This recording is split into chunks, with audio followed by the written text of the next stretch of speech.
ये रॉड है अपने पास। अबे यार फेवरेट चौक टूट जाता है। इसको क्या किया गया, फिक्स कर दिया गया और इसको गोल गोल घुमाया जा रहा है। Omega is equal to 4 radian पर सेकेंड से, ठीक है। और इसकी लेंथ दे रखी है, अब दिख रहा है ना, इसकी लेंथ दे रखी है 2 मीटर। कितना मीटर? 2 मीटर। कहाँ गिर के गया? अरे हाँ, 2 मीटर इसकी लेंथ दे रखी है और ओमेगा जो है वो 40 है, 40 रेडियन पर सेकेंड, 40 रेडियन पर सेकेंड। और लेंथ जो दे रखा है 2 मीटर, तुमको बताना है then find out net acceleration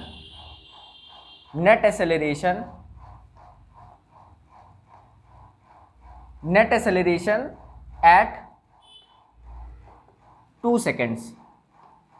दूसरे सेकंड पे 2 सेकंड में कितना नेट एक्सेलरेशन आएगा इस स्ट्रिंग में, वो बताना है तुमको। बताओ,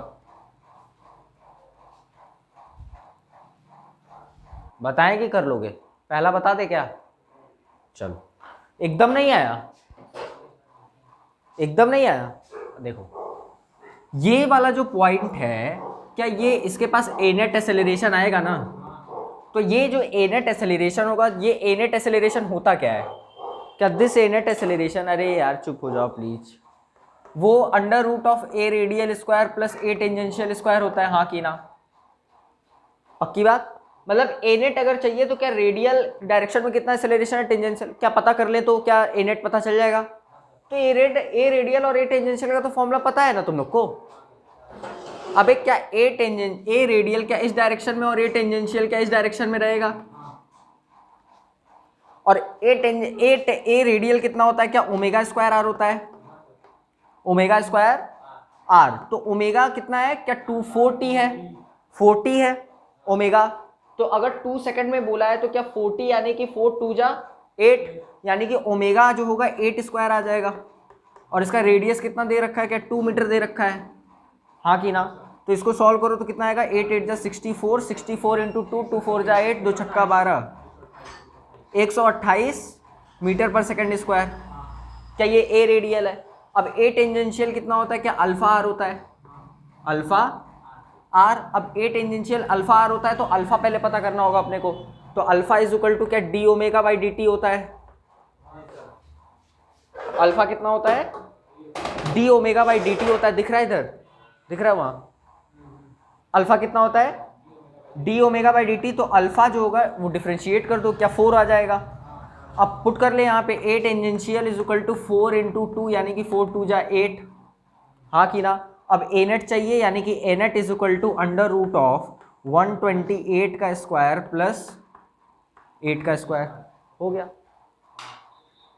बस कर ले।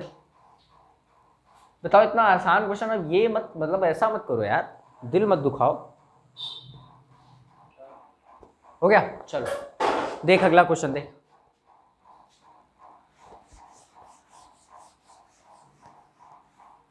देख रॉड है अपने पास, ठीक है। अब इस क्वेश्चन में थोड़ा सा अंतर है, डिफरेंस क्या है देखो। एक रॉड है जिसकी लेंथ जो दे रखी है that is 1 metre, that is 1 metre length होती है, लेंथ इज 1 मीटर, ठीक है। और ये रॉड घूम रहा है alpha is equal to 40 square से, कितने से? रेडियन पर सेकेंड स्क्वायर। अब थोड़ा सा हम इसमें चेंज ला रहे हैं क्वेश्चन में। देखो क्या है, पहला पार्ट देखो, पहला पार्ट पहले पार्ट वाइज सॉल्व करते हैं इसको। पहला पार्ट ये है क्वेश्चन का, पहले सॉल्व कर लो, फिर इसी क्वेश्चन में दूसरा पार्ट भी कराएंगे। फाइंड ए नेट, चलो एट 2 सेकेंड या इन 2 सेकेंड, चलो पता करो। फाइंड ए नेट, इसी में 2 पार्ट है, पिछले क्वेश्चन में भी कर सकते थे 2 पार्ट, लेकिन चलो करो पहले इसको फिर बताते हैं। चलो आ गया तुम्हारा, देखो मेरे ए नेट पता करना है। ए नेट पता करना है यानी कि फिर से वही, ए नेट अगर पता करना है तो क्या फिर से वही करना है अपने को, under root of A radial square plus A tangential square, ठीक है। यही ए नेट अपना बताएगा। तो ए रेडियल पहले पता कर लेते हैं। ए रेडियल क्या है? क्या a radial is omega square r, omega square r. तो ओमेगा क्या है पहले ये पता करना होगा अपने को, लेकिन अल्फा दे रखा है, यानी कि अल्फा जो होता है क्या D omega by D T होता है, हाँ कि ना? क्या डी ओमेगा, ओमेगा पता करने के लिए d omega is equal to alpha d t का अब रूट ऐसे लगा देंगे, ठीक। और डी ओमेगा यानी कि ओमेगा हो जाएगा, और अल्फा क्या 4t² दे रखा है, डी टी 4 कांस्टेंट है तो बाहर आ जाएगा, और ये 4 और ये कितना हो गया, इंटीग्रेट मार t³ बाई 3। अब t³ की जगह क्या 2 रखेंगे, तो 2 रखेंगे तो क्या 8, 4 8 जा 32 बाई, दिस इज ओमेगा, यानी कि यहां पे पुट करेंगे दैट इज 32 बाई 3 का स्क्वायर और इंटू 1, ठीक। अच्छा तो ये क्या आ गया, ए रेडियल आ गया। अब ए टेंजेंशियल कितना होगा, दैट इज अल्फा आर। अब अल्फा इज बेसिकली 40² यानी कि 2 रखोगे जब टाइम, तो 4 4 जा 16 और ये 1 है तो खत्म, तो ए नेट कितना आ गया, under root of 16² plus 32 by 3 का होल पावर 4। अबे उसका स्क्वायर हम नहीं किए थे, अब इसको सॉल्व कर लो, आसान था। अब अगला क्वेश्चन लिख, इसी में लिख,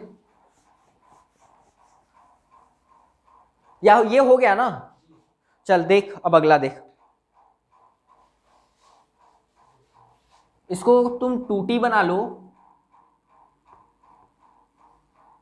2t और इसको 1 मीटर रख लो। अब बताओ find angle between A tangential and a net. चलो ए टेंजेंशियल और ए नेट के बीच में एंगल बताओ, सॉल्व करो। Find angle between A tangential and a net, या ए टेंजेंशियल नहीं रहने दो, ए रेडियल लिख लो। रेडियल पूछ ले, टेंजेंशियल पूछ ले, कुछ भी पूछ ले, कुछ भी बता सकते हो। बताओ find angle between a radial and a net, बताओ। 2 सेकंड पे बताना है, या 2 सेकंड पे मत बताओ, इसको 2 रेडियन पर सेकंड स्क्वायर कर लो and find angle between a radial and a net at 2 second या इन 2 सेकंड। चलो थोड़ा कैलकुलेशन आसान रहेगा, समझ में आया ना क्वेश्चन? कैलकुलेशन आसान करने के लिए दिया है, नहीं तो एंगल पता करने में कैलकुलेशन प्रॉब्लम करता।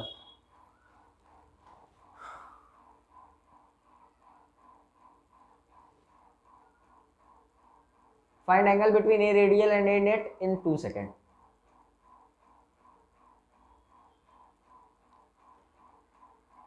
हिंट दे दे, सॉल्व करोगे कि हिंट दे दें? बोलोगे ही नहीं, क्या करें, हिंट दे दें? अबे ए रेडियल निकाल, ए नेट निकाल, tan theta is equal to क्या होता है, बस सॉल्व कर ले, हो गया। ए नेट आ गया, ए रेडियल आ गया, वहां पे थीटा बन जाएगा, वही थीटा ही तो पूछ रहा है, यही एंगल तो पूछ रहा है ना वो। अबे तो ये निकाल लो, ये निकाल लो, फिर उसके बाद राइट एंगल ट्रायंगल में tan थीटा का फॉर्मूला लगा दो, परपेंडिकुलर अपॉन बेस, तब हो गया, बस काम खत्म। अरे क्या करवा रहे हैं, कैलकुलेशन ही तो करवा रहे हैं, कभी से सॉल्व करके दिखाएं। अब जब तक करोगे नहीं तो करवाना पड़ेगा, फिर आगे कैसे बढ़ेगा आदमी, इसी पे जब अटके रहोगे तो। देख, हाँ देख, क्या चाहिए, एंगल चाहिए इन दोनों के बीच में, दैट इज थीटा, मान लेते हैं कि थीटा एंगल है। अब बस क्या पता करना है, a radial, a tangential, a net पता करना है, काम खत्म। हम तो कह रहे हैं ए नेट का भी जरूरत नहीं पड़ेगा।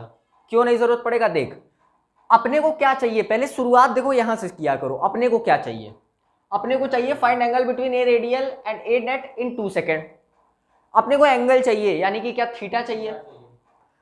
लाइन से सोच के क्वेश्चन को सॉल्व कैसे करते हैं, जो बोलते हैं कि क्वेश्चन सॉल्व नहीं करने आता, अबे गधे हो इसलिए नहीं आता है। थीटा चाहिए अपने को, थीटा कैसे पता कर सकते हो, यहाँ पे देखो ना, वेक्टर पढ़े हो ना कि अगर ये कंपोनेंट है, ये है, तो यहाँ पे ऐसे डाल दे, ये थीटा है, तो क्या tan थीटा का फॉर्मूला लगाते हैं। साइन थीटा भी लगा सकता है, कॉस थीटा भी लगा सकता है, tan थीटा भी लगा सकता है, लेकिन साइन थीटा लगाएगा तो ये तेरे को पता होना होगा, ये भी पता होना हो, क्योंकि ये हाइपोटेनियस की तरफ एक्ट करेगा। तो तुम इसके लिए तुमको एक स्टेप एक्स्ट्रा जाना होगा, क्योंकि तुम ए रेडियल निकाल लोगे, ए टेंजेंशियल निकाल लोगे, फिर ए नेट के लिए तुमको एक स्टेप और जाना पड़ेगा। ठीक है, तो ये अगर ए रेडियल है और ये ए टेंजेंशियल है, तो क्या ये भी ए टेंजेंशियल होगा, तो क्या tan थीटा जो होगा, क्या a tangential upon a radial हो जाएगा, अरे परपेंडिकुलर अपॉन बेस हो जाएगा। अब theta is equal to tan inverse a tangential upon a radial हो जाएगा, हाँ कि ना? क्या थीटा मिल गया ना? मतलब क्या अपने को क्या चाहिए, केवल ए टेंजेंशियल और क्या? अभी निकालना नहीं सीख रहे हैं क्या? देख ए टेंजेंशियल कितना हो जाएगा, a tangential is alpha r, a tangential is alpha r यानी कि alpha is 2 and radius is 1 that is 2, और a radial is omega square r. अब ओमेगा पता करना पड़ेगा, पता कर लो। Alpha is equal to basically d omega by d omega is equal to alpha d t. ये जानबूझ के एक एक लाइन लिख रहे हैं। ओमेगा इज इक्वल टू कितना हो जाएगा, 2 डी टी, इंटीग्रेट मारेगा 2t आ जाएगा। t कितना दे रखा है, 2 दे रखा है, क्या 4 हो गया? ओमेगा 4 हो गया, तो ओमेगा का स्क्वायर क्या 16 इंटू 1 यानी कि 16। अब जब थीटा निकालने जाओगे तो क्या theta is equal to 10 inverse a tangential upon a radial, a tangential is 2 and a radial is 16। हो गया, आ गया, सॉल्व कर ले। Theta is equal to 10 inverse 2 upon 16 लिख। अब अगला क्वेश्चन लिखो, find angle between a radial and a tangential. Find angle between a radial and a tangential. तुम लोग भी लिखो YouTube, find angle between a radial and a tangential. बताओ।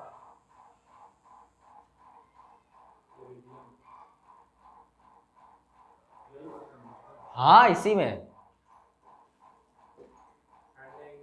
Find angle between a radial and a tangential. क्या question पहले क्या बोले हैं? तो तुम लोग सॉल्व कर रहे हो? नहीं, वो सब निकल गया, अभी तो बना रहे थे। क्या बना रहे हो? ये साइड वाला।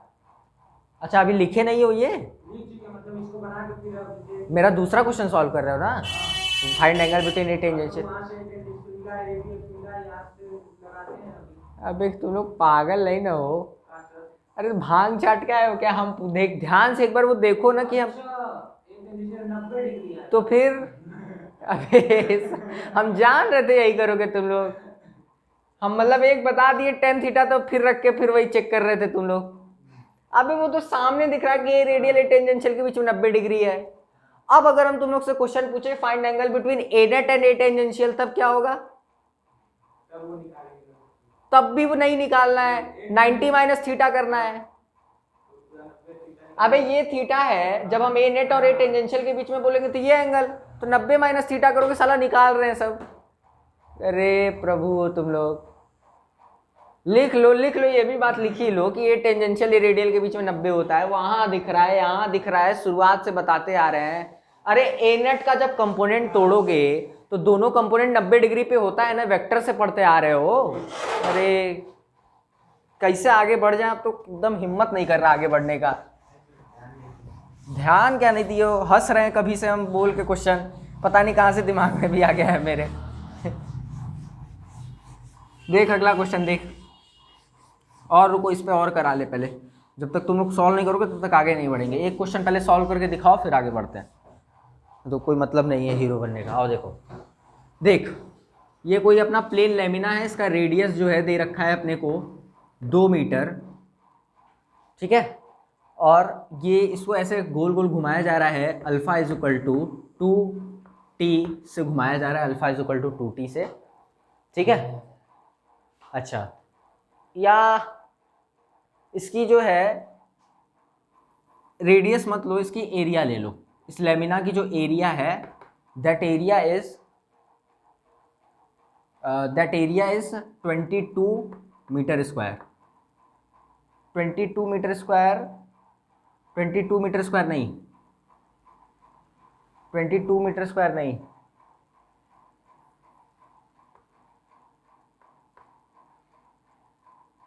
154 मीटर स्क्वायर एरिया है, ठीक है, इस प्लेन लेमिना की। और ये इसको alpha is equal to 2t से घुमाया जा रहा है, यहाँ पे ऐसे हिंज करके alpha is equal to 2t से घुमाया जा रहा है। तुमको देखो पहला क्वेश्चन क्या है, पहला ही क्वेश्चन पहले पता करो। पहला क्वेश्चन मेरा ये है, फाइंड ए नेट इन 2 सेकेंड या इन 1 सेकेंड लिख लो। 1 सेकेंड में ए नेट बताना है, कैलकुलेशन ज़्यादा टफ नहीं करेंगे, बस कॉन्सेप्ट सीख जाओ, वही मेन इंपॉर्टेंट है। अरे कुछ नहीं किया यार, बस तुम लोग से सॉल्व करा देना है क्वेश्चन हमको, इसीलिए घुमा रहे हैं अब, नहीं तो हम आगे बढ़ गए होते। अब थोड़ा सा बेवकूफ़ों वाला क्वेश्चन जो होता है वो किताबी में मिलता है, लेकिन हम जो क्वेश्चन सिखाते हैं वो कॉन्सेप्चुअल क्वेश्चन सिखाते हैं ताकि तुम लोग कॉन्सेप्ट सीख जाओ।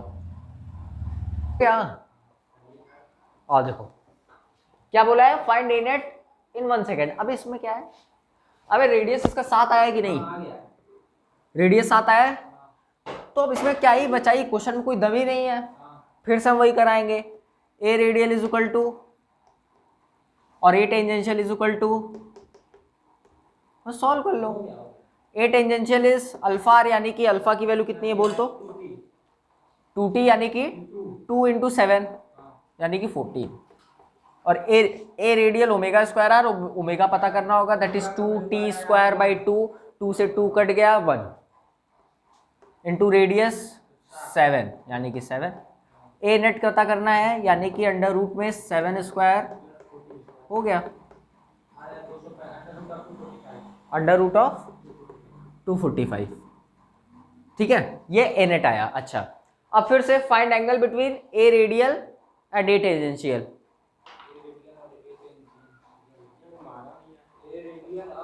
टेंजेंशियल, ठीक है। फिर अगला क्वेश्चन देखो, find angle between a radial and a net, चलो पता करो, find angle between a radial and a net ना, theta tan theta is equal to, बस क्या करना है, ए टेंजेंशियल अपॉन, बस हो गया सॉल्व। और मोहित चलो आगे बढ़े अब, चलो इसी तरह का क्वेश्चन होता है, अब बुक में खूब ढेर सारा क्वेश्चन मिल जाएगा, सॉल्व करना, जो नहीं आएगा पूछना। आगे बढ़ते हैं, देखो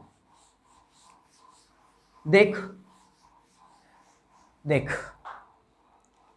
देख मान लो कि अपने पास ये थोड़ा इंपॉर्टेंट कॉन्सेप्ट है, मतलब इंपॉर्टेंट क्या, ठीक है समझने लायक। देख अगर मान लो ये अपने पास स्ट्रिंग है, ये अपने पास स्ट्रिंग है और ये ए पॉइंट है और ये बी पॉइंट है, ठीक है। मान लो कि ये स्ट्रिंग घुमा दी गई, स्ट्रिंग घुमा दी गई, स्ट्रिंग अगर घुमा दी गई तो हमको बताओ थीटा ए और थीटा बी छोटा होगा, बड़ा होगा कि सेम होगा। अरे पॉइंट ए का एंगुलर डिस्प्लेसमेंट और पॉइंट बी का एंगुलर डिस्प्लेसमेंट सेम होगा, छोटा होगा, बड़ा होगा, क्या होगा। उसी तरीके से ओमेगा ए और ओमेगा बी के बारे में बताओ, उसी तरीके से अल्फा ए और अल्फा बी के बारे में बताओ छोटा होगा, बड़ा होगा कि इक्वल होगा। हमको ये बताना है कि अगर कोई स्ट्रिंग है ऐसे घुमाई जा रही है, इस पे पॉइंट ए होगा, पॉइंट बी होगा, इसी तरह और भी पॉइंट होंगे, हम बस 2 पॉइंट दिए हैं, तो ओमेगा ए और ओमेगा बी अच्छा इक्वल होगा, फिर अच्छा फिर क्या होगा बताओ। ये मान लो नहीं पता, ये इक्वल कैसे होगा ये दोनों, अबे तो ये रीजन थोड़ा ना, वो तो ओमेगा का रीजन था ना, कि किसी भी पॉइंट पे बैठ के किसी को देखोगे तो वो ओमेगा से घूमेगा। तो ये चलो ठीक है, समझ में आ गया, ये समझ में आ गया, ये चलो ये एक रीजन हो सकता है, सही रीजन है। चलो ये बताओ क्या थीटा, मतलब नहीं समझा हम क्या बोले। देख अगर मान लो कि ये ऐसे घूम गया तो ए भी यही है, बी भी यही है, तो थीटा तो इसके लिए ए के लिए पकड़ो चाहे बी के लिए पकड़ो सेम ही होगा, तो थीटा ए थीटा बी सेम है। और अगर यहां से यहां तक गया तो क्या उस पॉइंट पे ए के पास भी ओमेगा आएगा और बी के पास भी ओमेगा आएगा। एक तो रीजन वो भी जो तुम बोले वो सही है, कोई दिक्कत नहीं है उसमें। एक रीजन ये है कि अगर ये यहां से यहां तक आया तो ए और बी दोनों को यहां तक पहुंचने के लिए क्या टाइम सेम लगा, और क्या थीटा भी सेम है, थीटा भी सेम है, टाइम भी सेम है दोनों का, क्या ओमेगा भी सेम हो गए, क्या ओमेगा सेम हो गए, क्या फिर से यहां तक यहां आया फिर टाइम सेम है, क्या अल्फा भी सेम हो गया, अल्फा ये भी तो सेम होगा ना। बात समझ में आई, फिर आगे बोलो क्या बोल रहे हो। ओमेगा कहां चेंज हो रहा है, ये समझ में आया कि नहीं, ये जो लिखे कोई दिक्कत इसमें। अच्छा अब आ जाओ दूसरी बात करते हैं, डिस्प्लेसमेंट ऑफ ए बी और डिस्प्लेसमेंट ऑफ ए, और फिर उसके बाद velocity of b, velocity of a, acceleration of b, acceleration of a, this is the net acceleration. A tangential a tangential of b, a tangential of A radial of b, a radial of a. बताओ बड़ा होगा छोटा होगा, कौन बड़ा होगा कौन छोटा होगा? अरे बड़ा इजी है यार, डिस्प्लेसमेंट ऑफ बी ज्यादा होगा तो ये ज्यादा होगा, तो ये ज्यादा होगा, तो ये ज्यादा होगा, ये ज्यादा होगा, खत्म, सब ज्यादा होगा बी वाला। बात समझ में आ रही है? लिख ले, ये इंपॉर्टेंट कॉन्सेप्ट है बच्चे, जनरली इस पे जाके घर जाके दिमाग लगाना, नहीं आएगा तो पूछना कि कहाँ फंसे। लिख ले, समझ में नहीं आया तो बोलो बता दें, इस पे कंफ्यूज हो रहे हो? ये क्लियर है कि नहीं? ये अबे वेलोसिटी इज इक्वल टू क्या dx अपॉन dt होता है, तो अगर x बड़ा हो गया तो क्या ये भी बड़ा होगा? फिर इसका भी यही रीजन है, ए नेट की बात हो रही है। बात समझ में आ रहा है? अब ए टेंजेंशियल ए रेडियल की बात कर लेते हैं। ए टेंजेंशियल क्या होता है? ए टेंजेंशियल क्या अल्फा आर होता है? ए टेंजेंशियल अल्फा आर होता है। तो ये बता, बी के लिए आर ज्यादा है ना, और ए के लिए आर छोटा है, और अल्फा चाहे ए के लिए बात करो बी के लिए बात करो सेम है, तो क्या ये जिसका आर बढ़ा क्या उसका ए टेंजेंशियल बढ़ गया? तो आर बी का बढ़ा तो ए टेंजेंशियल भी बढ़ गया। और ए रेडियल कितना होता है? क्या ओमेगा स्क्वायर आर होता है? ओमेगा तो इसके लिए सेम ही है, जिसका आर बढ़ा उसका ओमेगा भी, ए रेडियल भी बढ़ा। अब समझ में आया कैसे बढ़ा? अबे ये सब चलो लिख लो, कोई बात नहीं, होता है। बात समझ में आ गई? चल लिख ले, ये इंपॉर्टेंट है, बच्चे जनरली इस पे नहीं ध्यान देते हैं। पॉलिटेक्निक के पेपर में इसी में लपेट लिया जाता है। हाँ, अरे नहीं दिमाग में क्लिक करता है यार उस टाइम पे, उस समय एग्जाम का स्ट्रेस ही अलग होता है ना, समझो। आता हुआ क्वेश्चन आदमी गड़बड़ करके आता है, देखेगा ए मारेगा बी, जिसका ठेकान नहीं लगता है ना वो हर जगह ट्राई मारता है, कत्तो तो ठेकान लगी हो कि नहीं? क्या हो मोहित, कत्तो तो लगी ठेकान। अरे एक बार तो दरोगा का भैया फॉर्म भर रहा था मेरा, बैठा हुआ था मेरे सामने, कहा अभी दरोगा का फॉर्म आया, बोले भर दो मेरा भर दो। सोचा मजाक कर रहा है, हम सीरियस हो गए। लेकिन फिर अब बोला कि जाओ उधर से आधार कार्ड लेके आओ, सब लेके आओ, डॉक्यूमेंट देखो, फिर बोर्ड का पता नहीं क्या क्या मांगने लगा। फिर हमको लेटे हुए थे, हम बिल्कुल एकदम मस्त लेटे हुए थे, बोला जाओ लेके आओ, फिर हम बोले रहने दो। हाँ देखो समझ में आया ये? अब आ जाओ, हेडिंग लिखो radius of curvature, radius of curvature. थोड़ा सा और समझते हैं चीज़ों को ध्यान से, क्या होता है क्या नहीं होता है। देखो देखो, मान लो रोड अपना कर्वेचर टाइप की होती है, गांव वाली सड़क खेत में से जो निकलती है, सो जो जो जो गाड़ी घुमाते हुए जाना होता है। क्या रोड इसी तरह होती है? अरे देखना ऐसा ही होती है। रोड ऐसी हो भी सकती है, पहाड़ की रोड तो और खतरनाक होगी। अब सोच के देख, मान ले यहाँ गाड़ी है, इस पर चर्चा कर चुके हैं लेकिन उतना डीप में चर्चा नहीं की है। तो यहाँ पे जब गाड़ी होती है, क्या v वेलोसिटी इस गाड़ी के पास होगी ना।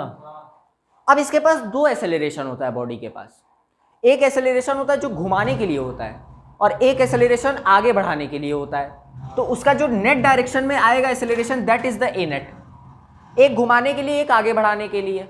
बात समझ में आ रहा है? वो एक्सेलरेशन ही वो काम करता है, जो कि घुमाने में भी काम करता है और आगे बढ़ाने में भी काम करता है। अब ये जो ये ए नेट है, तो इसका जो वो वाला कंपोनेंट होगा, कौन वाला? This is the A parallel. ये मान लेते हैं थीटा एंगल है, this is the A parallel, जिसको हम लोग ए कॉस थीटा बोलते हैं। ये कंपोनेंट आगे ले जाने के लिए मदद कर रहा है। अगर तुम वेलोसिटी बढ़ा रहे होगे ना, तो ये कंपोनेंट वेलोसिटी के डायरेक्शन में होगा, ताकि आगे गाड़ी बढ़ सके, जो एकदम जूम देने करते हो, है कि नहीं? और ये वाला कंपोनेंट क्या घुमाने के लिए रिस्पॉन्सिबल है? This is a perpendicular which is a sine theta. हाँ कि ना? क्या सर्कुलर ट्रैक पे यही सीन होता है ना? हाँ कि ना? ये सर्कुलर ट्रैक नहीं है, ये बेसिकली देख आर्क पे बॉडी घूम रही है, ये किसी आर्क पे बॉडी घूम रही है। लेकिन ध्यान से सोच के अगर तू देख, तो क्या ये आर्क क्या एक सर्कल फॉर्म कर सकता है ना? अब एक मिरर के एग्जांपल से समझते हैं। कोई स्फेरिकल सरफेस को ही काट के ना कॉन्वेक्स लेंस और कॉनकेव मिरर और कॉन्वेक्स मिरर बनाते हो, तो कॉन्वेक्स मिरर जब बोलते हो तो कॉन्वेक्स मिरर का रेडियस ऑफ कर्वेचर बोलते हो ना, तो वही तो रेडियस ऑफ कर्वेचर ये भी है। हेडिंग लिखा है ना रेडियस ऑफ कर्वेचर, अबे ये भी वही है, रेडियस ऑफ कर्वेचर ही है। तो ये जो इसका सेंटर मिलेगा, क्या ये आर्क का कुछ रेडियस होगा ना? अबे किसी भी आर्क का रेडियस होता है ना। अबे कंपास से पकड़ के जब रेडियस खींचते हो, रेडियस होता है ना। अबे बोलो कुछ, अबे वो शांति से बैठा हुआ है। अबे तो रेडियस ऑफ कर्वेचर किसी आर्क का होगा ना, कंपास से पकड़ के ही कोई आर्क बनाओगे ना, तो कोई सेंटर पकड़ के खट से आर्क मारोगे, तो क्या वो जो डिस्टेंस होगी क्या वो रेडियस ऑफ कर्वेचर होगी? क्या इस रोड की भी, अगर ये रोड ऐसे है, ट्रैक ऐसे है, अगर कर्वेचर इसमें बना हुआ है, आर्क मारा हुआ है, क्या यहाँ पे भी रेडियस ऑफ कर्वेचर होगा कि नहीं होगा? तो यहाँ पे अगर इसका सेंटर मान लेते हैं, ये क्या रेडियस ऑफ कर्वेचर हम लोग आरसी बोल सकते हैं। उसी तरीके से अगर यहाँ पे घूमेगा, अगर सोच के देख, अब देख अगर ये रोड है तो इसका रेडियस ऑफ कर्वेचर होगा कि नहीं होगा? क्या इसके पास वेलोसिटी होगी कि नहीं होगी? क्या इसके पास एक्सेलरेशन होगा कि नहीं होगा? क्या इसके पास दो एक्सेलरेशन बन जाएंगे, एक ए परपेंडिकुलर और एक ए पैरेलल, और इस ए पैरेलल को तुम ए टेंजेंशियल भी बोल सकते हो। This is the A parallel, this is the A perpendicular. अब ये ए परपेंडिकुलर घुमाने में क्या मदद कर रहा है, और ए पैरेलल क्या ऐसे आगे ले जाने में मदद कर रहा है? कोई दिक्कत वाली बात? अच्छा देख, अब ये this is the A net, ये हाँ कि ना? अब इसी तरह सोच के देख, बहुत सारे रोड होते हैं ऐसे, मतलब ऐसे गोल गोल घूमने वाला, कोई ऐसे दूर से करके ऐसे घुमाने वाला होता है, कोई ऐसे खट से घूम जाता है। अबे मतलब अलग अलग उड़ान होता है, कोई थोड़ा कम उड़ान होता है, कोई ऐसे तिक्खा मार के होता है ना? तो क्या वहां पे रेडियस ऑफ कर्वेचर अलग अलग आ सकता है कि नहीं? तो अब हम लोग देखेंगे, देख ध्यान से देख। अब हमको ये बताओ कि जो ए टेंजेंशियल होता है, a tangential is alpha r. अच्छा, ए टेंजेंशियल अल्फा आर होता है। अगर ओमेगा कांस्टेंट हो जाएगा तो ए टेंजेंशियल, हम तुम लोग को पहले बता के रखें कि ए टेंजेंशियल होना जरूरी है भी और नहीं भी है। अगर वेलोसिटी मान लो सेम वेलोसिटी से मस्त चल रही है तो क्या ए टेंजेंशियल नहीं आएगा? क्योंकि ये एक्सेलरेशन क्यों आ रहा है? बॉडी को एक्सेलरेट कराने के लिए ना। लेकिन अगर फिक्स्ड वेलोसिटी से कांस्टेंट वेलोसिटी से चल रहे हो तो कोई जरूरत है इस कंपोनेंट की? नहीं है। हाँ, तो अब ये कंपोनेंट एग्जिस्ट कर भी सकता है। और अगर इसकी बात करो ए परपेंडिकुलर की, अगर ए परपेंडिकुलर की बात करो तो ए परपेंडिकुलर क्या ओमेगा स्क्वायर आर होगा? ओमेगा स्क्वायर आर होगा सर, क्या होगा? ओमेगा स्क्वायर आर होगा, ओमेगा स्क्वायर आर होगा sir. Omega is equal to, बाप बेटा चिल्ला ले तू, ओमेगा इज इक्वल टू क्या वी परपेंडिकुलर बाई आर होता है, इसमें कोई कष्ट? अच्छा, omega is equal to v perpendicular by r होता है। अच्छा sir, v perpendicular by r का होल स्क्वायर का आर, हाँ कि ना? This is a perpendicular will become v square perpendicular by r c. क्या तुम लोग को रेडियस ऑफ कर्वेचर, एक्सेलरेशन और वेलोसिटी के बीच में रिलेशन मिला? This v perpendicular is nothing, this is v, and this is r c is basically radius of curvature, and this is a perpendicular is this component a sine theta. क्या radius of curvature समझ में आया? हाँ कि ना? कोई दिक्कत इसमें? लिख ले। तो ये थोड़ा सा और रोड के बारे में, थोड़ा सा रोड के बारे में कि रोड अगर घुमान है, तिखा है, ये तुमको रेडियस ऑफ कर्वेचर निकालना है, तुमको रेडियस ऑफ कर्वेचर चाहिए, लेकिन तुम गाड़ी पे बैठे हो तो गाड़ी पे बैठ के थोड़े ना चलोगे अब रोड पे ऐसे इंची टेप लेके नापोगे, ये है रेडियस ऑफ कर्वेचर। तुम गाड़ी पे ही बैठ के अपना स्पीड, अपना वेलोसिटी, अपना एंगुलर डिस्प्लेसमेंट देख करके तुम रेडियस ऑफ कर्वेचर बता सकते हो। इस फॉर्मूले का इंपॉर्टेंस समझो, रुक जाओ। इस फॉर्मूले को दो तरीके से समझा जाता है। अगर किसी भी रेडियस ऑफ कर्वेचर तुम निकालने जाओगे तो ये मैथमेटिक्स के टर्म में भी समझा जाता है और फिजिक्स के टर्म में भी समझा जाता है। मैथमेटिक्स से टर्म को अपने को कोई लेना देना, वो डिफरेंशियल फॉर्म से सॉल्व होता है इसका रेडियस ऑफ कर्वेचर निकालना, वो डिफरेंशियल फॉर्म से सॉल्व हो जाता है उसका रेडियस ऑफ कर्वेचर निकालना मैथमेटिकल फॉर्म से। लेकिन फिजिक्स के फॉर्म में अगर तुमको रेडियस ऑफ कर्वेचर चाहिए तो रेडियस ऑफ कर्वेचर अब ऐसा तो नहीं है, इसका इंपॉर्टेंस समझो कि क्यों इसको हम पढ़ाए हैं। ऐसा तो है नहीं कि रेडियस ऑफ कर्वेचर अगर इस ट्रैक का चाहिए तो आप चलोगे कि इसको इंची टेप पकड़ोगे, अपने जहां खड़े हो वहां पकड़ोगे, जाओगे सेंटर ढूंढने उसका? क्या मुश्किल है ना ये चीज? अगर तुमको रेडियस ऑफ कर्वेचर अगर इसका चाहिए तो क्या करोगे? अपने गाड़ी पे ही बैठ के क्या वेलोसिटी और एक्सेलरेशन देख सकते हो ना, कि अगर हम 10 मीटर पर सेकंड से चल रहे हैं और अगर हम हर सेकंड पे अपनी एक्सेलरेशन को 2 कर दें तो क्या एक्सेलरेशन अपना 2 मीटर पर सेकंड स्क्वायर, और अपना एंगल देख लें कि कितने एंगल से हम कट मार रहे हैं, हाँ कि ना? तो वो सब कुछ एनालाइज करके गाड़ी पे बैठे बैठे क्या तुम रेडियस ऑफ कर्वेचर बता सकते हो ना? ये इंपॉर्टेंस होता है इसका। बात समझ? ये बहुत गरीब बच्चों के भाषा में समझाएं, कोई साइंटिफिक भाषा में नहीं समझाएं। इसका इंपॉर्टेंस क्या है, बात समझ में आ रही है? लिख ले। काइनेमेटिक्स ऑफ सर्कुलर मोशन खत्म हो गया। काइनेमेटिक्स में क्या पढ़ते हो देखो, हम समझा दे रहे हैं। काइनेमेटिक्स ऑफ सर्कुलर मोशन का मतलब कि जिसमें वेलोसिटी, डिस्प्लेसमेंट, एंगुलर डिस्प्लेसमेंट, ये सब के बारे में चर्चा है, वो सारी चर्चा हम लोग कर चुके हैं। और काइनेमेटिक्स में जो जो कॉन्सेप्ट है डिस्प्लेसमेंट उसको लेकर के, वो सारा कॉन्सेप्ट यहाँ पे अप्लाई हो सकता है। आ रही बात समझ में? अब बस बचा है डायनेमिक्स ऑफ सर्कुलर मोशन, जहाँ पे हम लोग फोर्स, टेंशन, ये सब देखेंगे। पेंडुलम पकड़ के घुमा दो तो पेंडुलम में कितना टेंशन आया, ये सब डायनेमिक्स ऑफ सर्कुलर मोशन में आएगा। कल स्टार्ट करेंगे हम लोग, ठीक है। चाहे स्टार्ट कर दें क्या, थोड़ा सा टाइम वैसे भी खत्म हो गया, ये सब करो फिर, और ये सब पढ़ के आना। तो काइनेमेटिक्स ऑफ सर्कुलर मोशन मुश्किल से 3 दिन और खत्म हो जाएगा ये भी। काइनेमेटिक्स ऑफ सर्कुलर मोशन खत्म, अब डायनेमिक्स ऑफ सर्कुलर मोशन चलेगा। तो 2 पोर्शन होता है इसका, देख लो अब अपने हिसाब से, ठीक है, देख लो, खत्म हो जाएगा 3-4 दिन में। उसके बाद मोमेंटम कंजर्वेशन वाला, जो तुम लोग को वहीं पगला के पढ़ा दिया गया है, आराम से पढ़ा जाएगा। पहले सब कुछ सीख तो ले, तब ना मोमेंटम कंजर्व करना सीखेंगे। F=dp/dt है कि नहीं मोहित? मोहित चलो निकलो, यूट्यूब चैनल सब्सक्राइब करिए और लाइक करिए दबा के, और कमेंट करिए। Bye, thank you so much.